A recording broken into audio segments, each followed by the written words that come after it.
Sébastien Janel, je suis ingénieur de recherche dans l'équipe de microbiologie cellulaire et physique de l'infection au Centre d'infection et d'immunité de Lille, situé sur le campus de l'Institut Pasteur de Lille. Je suis en charge du plateau de microscopie à force atomique, appliqué à la biologie, donc où je réalise des expériences et je participe au développement technologique et méthodologique.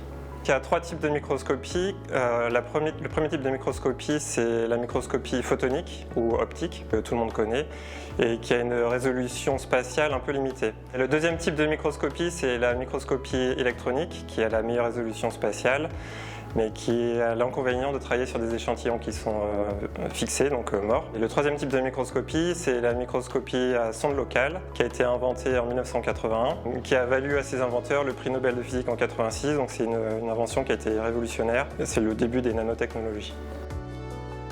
Une évolution du microscope à effet tunnel, c'est le microscope à force atomique, qui permet de travailler sur des échantillons non conducteurs. Donc c'est parfaitement adapté à la biologie. C'est un outil qui va permettre de quantifier le vivant à l'échelle nanométrique. Donc la première chose que l'on peut quantifier avec un microscope à force atomique, c'est la topographie de l'échantillon. Par exemple, lors de remodelage des parois, lors d'infection ou d'intoxication.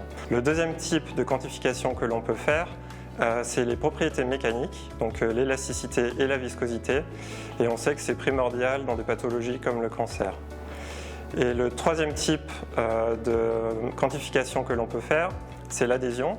Donc on peut fonctionnaliser une pointe AFM avec une biomolécule ou une cellule et regarder l'interaction, donc mesurer son adhésion sur des surfaces, sur des biomolécules, sur des cellules ou des tissus. Nous détournons l'utilisation classique d'un microscope à force atomique pour deux applications.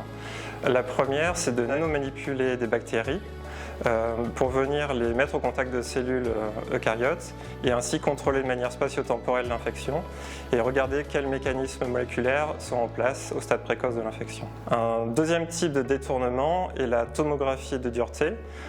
Nous allons sonder les modifications de dureté à l'intérieur des cellules eucaryotes. Donc pour moi, le soutien à la recherche se matérialise par deux choses. La première, c'est la formation des nouveaux utilisateurs. Et la deuxième chose, c'est la mise à disposition de nos expertises et de nos instruments qui sont relativement coûteux à la communauté des biologistes. Ce qui m'intéresse dans mon métier, c'est l'extrême diversité des applications que l'on peut avoir avec la technique et le fait de pouvoir quantifier avec un outil physique des problématiques biologiques. Ce qui m'anime le matin en venant au laboratoire, c'est l'envie de travailler avec mes collègues, d'utiliser des outils de pointe et d'avoir une grande liberté de travail. Et une reconnaissance également de pouvoir appliquer ces techniques de physicien sur des grandes questions on va dire de santé en microbiologie. La médaille du CNRS est une distinction personnelle, donc j'en suis très honoré.